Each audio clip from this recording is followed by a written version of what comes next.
नमस्ते, मैं डॉ. रेबेका डेल हूँ आवर आई केयर से। मैं लगभग 2 दशकों से मोतियाबिंद और अपवर्तक लेंस परिवर्तन सर्जरी में मरीजों की मदद कर रही हूँ। यह इस श्रृंखला का तीसरा वीडियो है। यह आपके लिए पहले वीडियो मोतियाबिंद सर्जरी क्या है और मुझे कौन सा इंट्राओकुलर लेंस चुनना चाहिए, भाग 1, जो एक ऑप्टिक्स क्रैश कोर्स है, से शुरू करना मददगार हो सकता है। कृपया जान लें कि मैं यह जानकारी सामान्य शिक्षा के लिए दे रही हूँ, लेकिन यह व्यक्तिगत मूल्यांकन का विकल्प नहीं है। आपके लिए कौन सा लेंस सही है, इसका निर्णय आपके सर्जन के साथ मिलकर किया जाना चाहिए। बहुत से लोग मुझसे पूछते हैं कि कौन सा लेंस सबसे अच्छा है, लेकिन दुर्भाग्यवश यह इतना सरल नहीं है। सबसे पहले, चाहे आप कोई भी लेंस चुनें, कृपया आश्वस्त रहें कि सभी विभिन्न इंट्राओकुलर लेंसों की गुणवत्ता उत्कृष्ट है।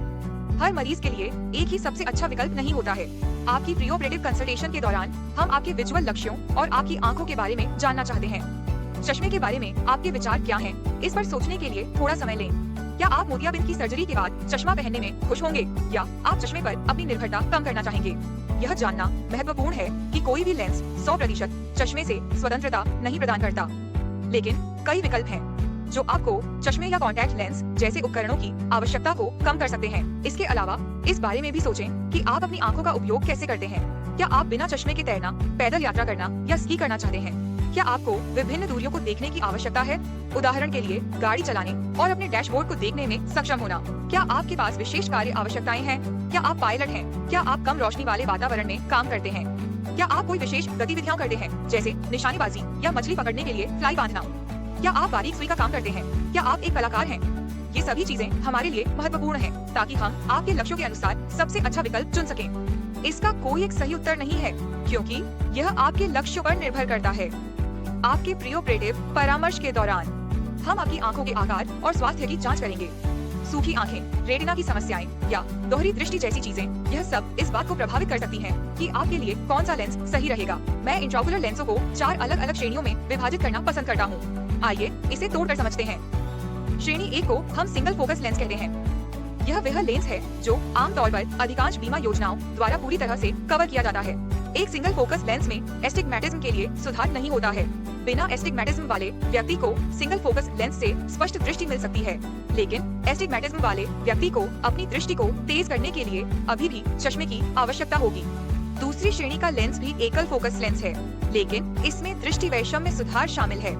यदि आपकी कॉर्निया फुटबॉल के आकार की है बजाय बास्केटबॉल के आकार की, तो आप चश्मा या कॉन्टैक्ट लेंस का उपयोग करके उस अस्टिग्मैटिज्म को ठीक कर सकते हैं। हम वही काम उस इंट्राओकुलर लेंस के साथ कर सकते हैं जिसे हम प्रत्यारोपित करते हैं। अस्टिग्मैटिज्म के माप में और विभिन्न रोगियों के ठीक होने के तरीके और लेंस के सेट होने में अंतर होते हैं। तो यह लेंस अस्टिग्मैटिज्म को कम करने के लिए बनाया गया है, लेकिन यह इसे 100% समाप्त नहीं कर सकता।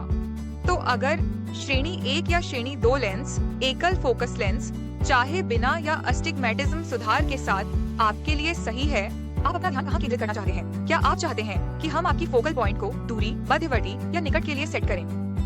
अगली श्रेणी एक बड़ी है, प्रेस्बायोपिया सुधारने वाले लेंस। प्रेस्बायोपिया वह सामान्य उम्र बढ़ने की प्रक्रिया है जिसे सभी लोग अनुभव करते हैं, जहां लेंस उम्र के साथ कठोर हो जाता है और हम अपनी फोकस को दूरी से निकट पर शिफ्ट नहीं कर सकते। यही कारण है कि कई लोग अपने मध्य 40 से लेकर शुरुआती 50 के दशक में प्रोग्रेसिव चश्मा, बाइफोकल्स या ओवर द काउंटर रीडर्स पहनना शुरू कर देते हैं। इस श्रेणी में प्रेस्बायोपिया सुधारने वाले लेंस के 3 मुख्य विकल्प हैं। पहला विकल्प एक विस्तारित गहराई का फोकस लेंस कहलाता है। यह एकल विस्तारित फोकल बिंदु बनाकर स्पष्ट दृष्टि की सीमा को बढ़ाता है। यह प्रकाश को कई फोकल बिंदुओं में विभाजित नहीं कर रहा है, यह इसे खींच रहा है। इस तकनीक की कुछ सीमाएं हैं। आमतौर पर इसे अच्छी दूरी की दृष्टि और अच्छी मध्यवर्ती दृष्टि प्रदान करने वाला माना जाता है, लेकिन निकट की चीजों के लिए मरीजों को चश्मे की अतिरिक्त मदद की आवश्यकता हो सकती है।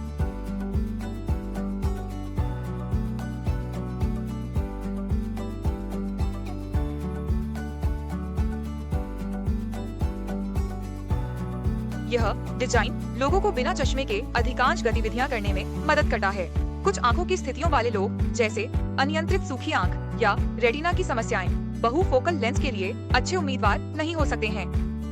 प्रेस्बायोपिया को ठीक करने के लिए एक नई रणनीति एक छोटा एपर्चर लेंस है।